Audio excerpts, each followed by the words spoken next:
Paz, irmãos, tudo bem?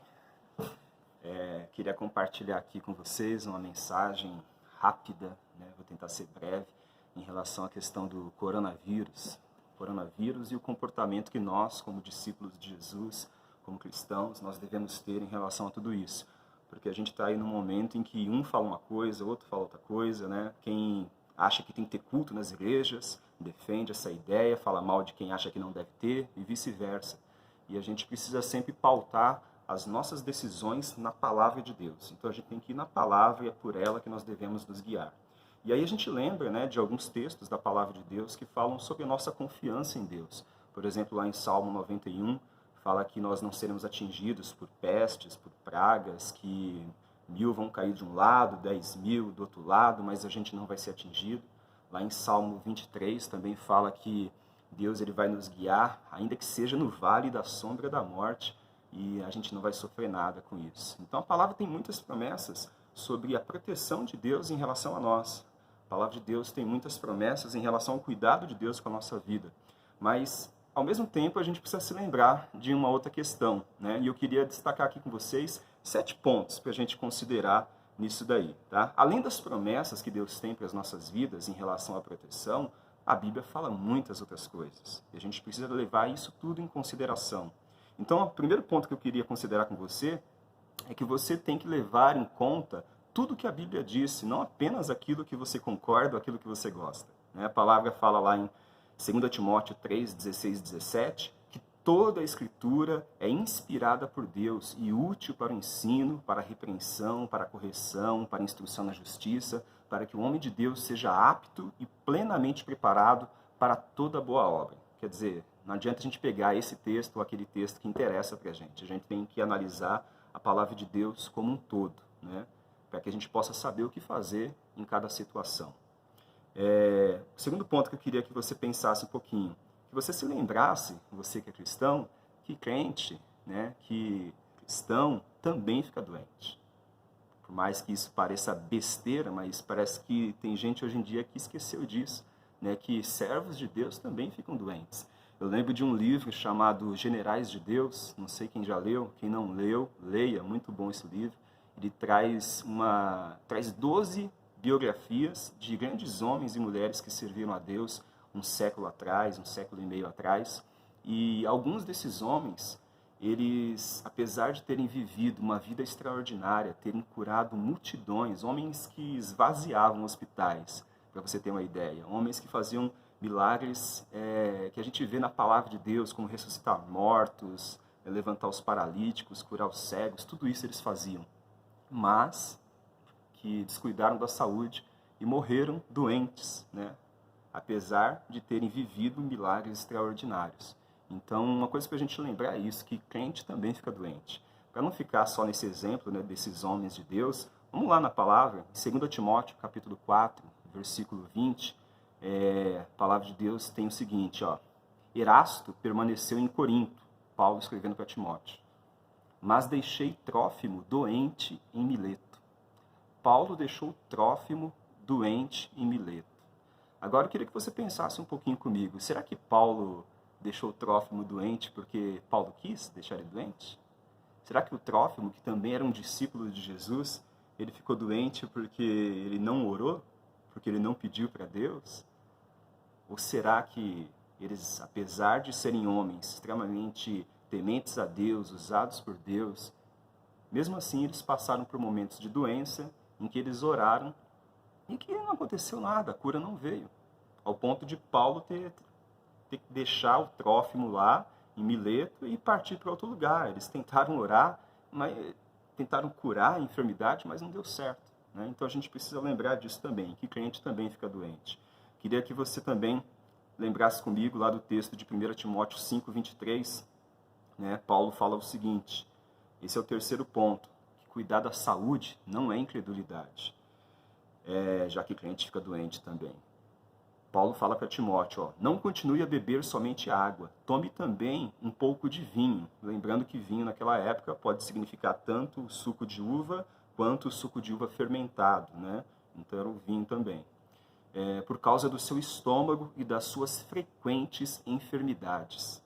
Paulo está falando para Timóteo, que era talvez o principal discípulo dele, um homem extremamente usado por Deus, que pastoreava igrejas, e o Timóteo ele ficava frequentemente doente, né? Ao ponto de Paulo ter que dar um conselho ali de saúde, ó, toma cuidado aí com o teu estômago, né? Não bebe só água, bebe lá um suco de uva também, vai fazer bem para você.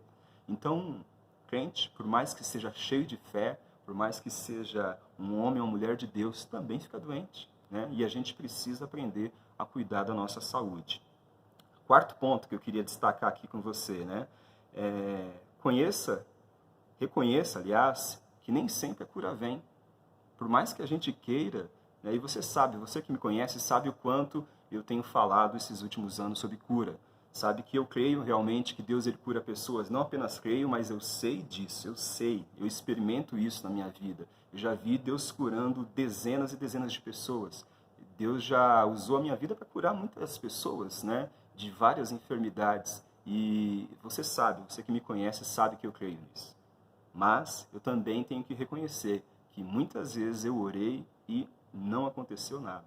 Muitas vezes eu orei e a pessoa continuou doente. Teve um caso de uma colega que eu fui no hospital orar pela mãe dela. A mãe dela estava com câncer e eu fui com muita confiança, com muita fé que Deus ia curar. Orei por aquela mulher e 8 horas depois aquela mulher faleceu.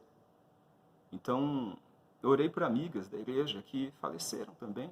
Nem sempre a cura vem, né? Mesmo para pessoas cheias de fé. Queria ler com você aqui, ó, Mateus 17, versículos 15 e 16.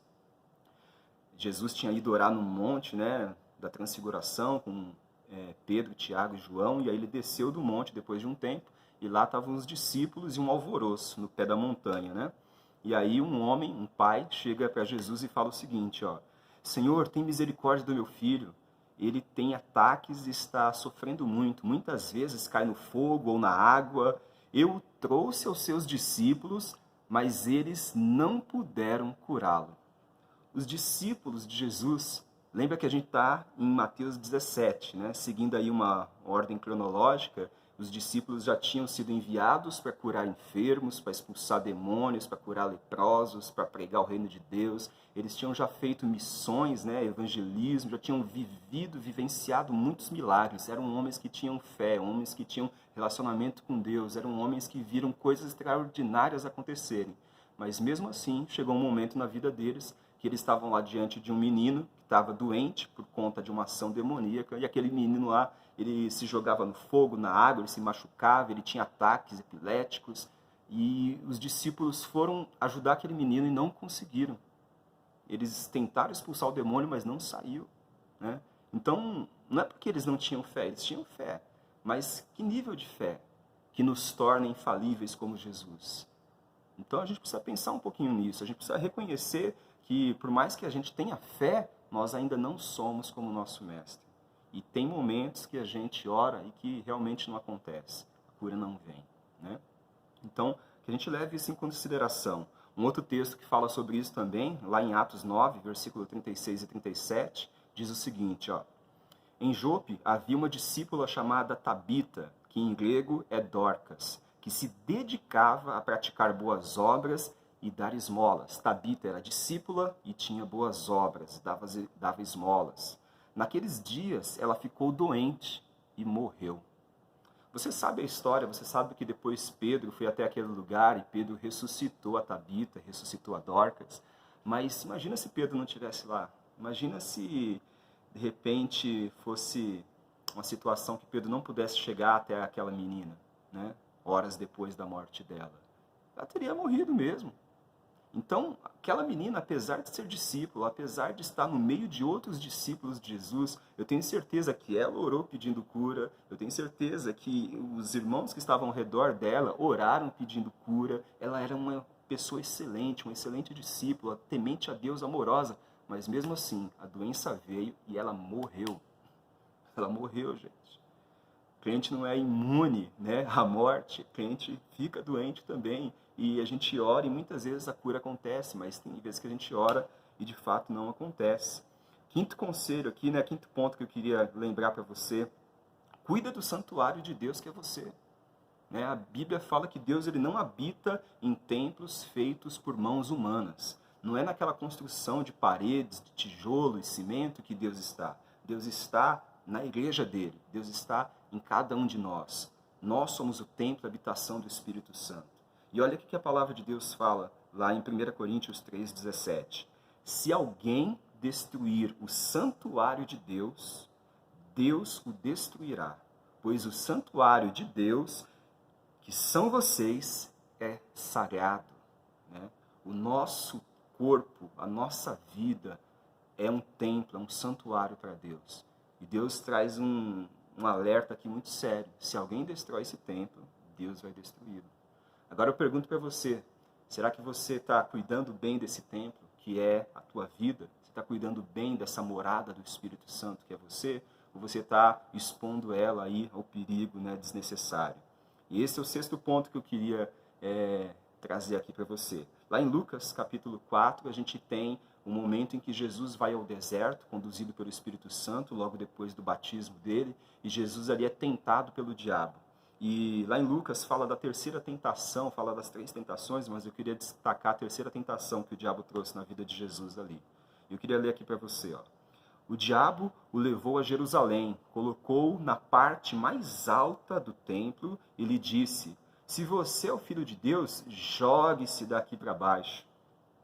Aí o diabo, que conhece a Bíblia, lembrou do Salmo 91, versículo 11, e falou para Jesus o seguinte: pois está escrito, ele dará ordem aos seus anjos a seu respeito, para lhe guardarem com as suas mãos, eles o segurarão, para que você não tropece em alguma pedra.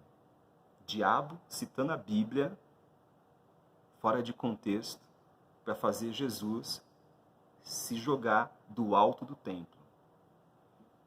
Jesus respondeu: dito está, não ponha à prova o Senhor, o seu Deus. Em outras traduções, não tentarás o Senhor, teu Deus. O que significa isso? Você se colocar numa posição de risco não significa fé. Isso significa tentar a Deus.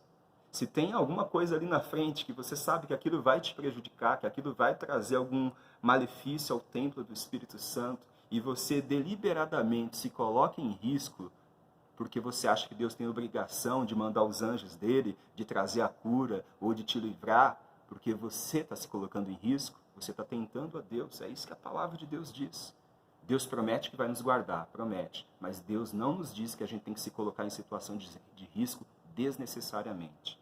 Eu lembro de um irmão que eu gosto muito, acompanho os vídeos dele, um missionário chamado Chileno Vergara. Ele faz missões nos lugares mais perigosos do mundo que você pode imaginar. Ele prega o evangelho no mundo muçulmano, ao lado de terroristas, ao lado de radicais islâmicos. E às vezes ele tira foto, sabe, do lado dos radicais que ele está tentando evangelizar, os caras com metralhadoras gigantes. E eu lembro de uma vez, ele estava fazendo uma campanha evangelística num campo aberto, assim, em Bangladesh, se eu não me engano. E ali perto tinha uma mesquita, né? E no dia que eles marcaram para fazer o evangelismo, montar um palco e chamar todo mundo da região, e lá ele prega sobre Jesus, fala de arrependimento, cura os enfermos, batiza pessoas. Quando ele estava prestes a fazer isso, os muçulmanos começaram a organizar uma passeata pela cidade, né, armados e tal, e colocando em risco o evento. E aí o Chileno Vergara ele falou o seguinte: ó, Deus me chamou para pregar o evangelho, não para ser um suicida. Se continuar esse movimento aí dele, está perigoso demais. A gente vai cancelar, não faz hoje, faz amanhã. Né? Tem que ter sabedoria, tem que ter prudência. Né? Então, Jesus não falou para você se jogar do prédio, cara. Jesus falou para você não tentar a Deus, né? Não se colocar em risco desnecessário. E tem o 7º ponto, né, que é esse que eu gostaria de destacar. Né? Seja prudente. Provérbios 22, versículo 3, diz o seguinte: o prudente percebe o perigo e busca refúgio. O prudente percebe o perigo e busca refúgio. O inexperiente, né, a pessoa insensata, ele segue adiante e sofre as consequências. Então eu queria que você, sabe, com muito carinho eu queria dizer isso. Analisa a palavra de Deus como um todo. Não vê só as promessas de que Deus vai te guardar e se engana, né, ou engana outros, achando que nenhum mal vai acontecer. A gente precisa ter fé, mas precisa ter uma fé também consciente. A gente precisa também entender que tem momentos na nossa vida que a proteção não vem, a cura não vem. Ou eu estou mentindo? Ou será que você, que é cheio de fé, crente aí fervoroso, nunca ficou doente? Ou nunca orou por alguém e a pessoa não foi curada? Né? Então, tenha fé. Não estou te motivando a você ter incredulidade, a ter medo. Não, a gente não tem que ter medo. A gente tem que ter confiança em Deus, tem que estar em paz nesses momentos, mas em paz, confiante em Deus, também ser prudente, fazer a nossa parte. Faça a sua parte e Deus vai fazer a parte dele, tá bom? Então que você possa abençoar pessoas, que você possa manter a paz com os irmãos, apesar da divergência de opiniões, e que você foque na palavra de Deus, conheça a palavra como um todo, não apenas aquelas partes que você gosta, né? E que você possa tomar a melhor decisão. E a melhor decisão nesse momento, de acordo com aquilo que a gente tem visto na palavra, é guardar as nossas vidas, é ser prudente, é não tentar a Deus, é entender que nós somos limitados, apesar de servirmos a um Deus que é ilimitado em sabedoria e poder, e reconhecer que nós precisamos cuidar deste templo que Deus tem nos dado. Tá bom? Que este templo possa glorificar a Deus, que você possa cuidar bem dele. Deus te abençoe, fica na paz.